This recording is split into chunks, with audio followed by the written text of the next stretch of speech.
त्याने दार लावलं, दाराची आतली कडी लावली, ती लाजली. सकाळ झाली आणि त्या मुलीची बाई झाली. रात्रभर तिच्यावर समाजमान्य बलात्कार झाला.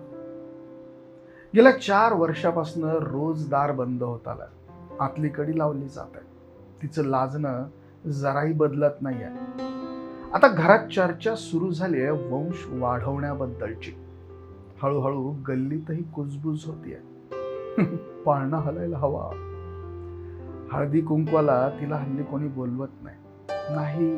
उंबऱ्यावरचं माप ओलांडून आलेल्या तिच्या लक्ष्मीच्या पावलांना आता पांढऱ्या पायाची म्हणून हिणवलं जातं.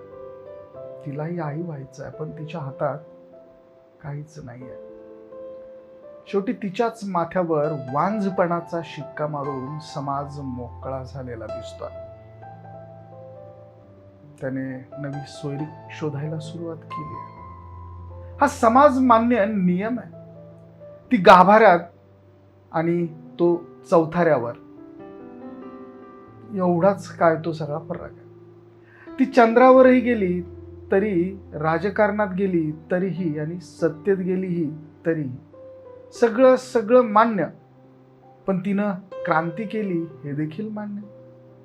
पण मध्यरात्री उठून त्याच्या कमरेत 2 लाथा घालून दाराची कडी काढून ती मध्यरात्री बाहेर येईल ना,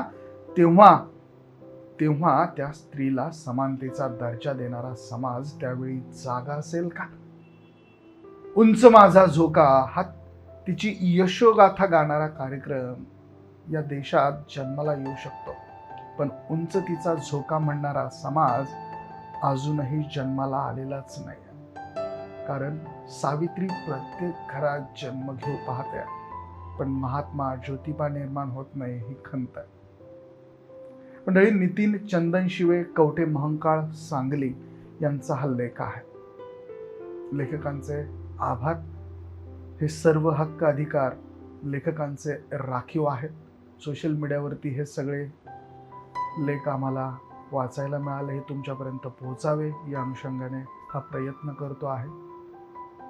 लेखणीचे सर्व अधिकार हे लेखकांचे राखीव आहेत.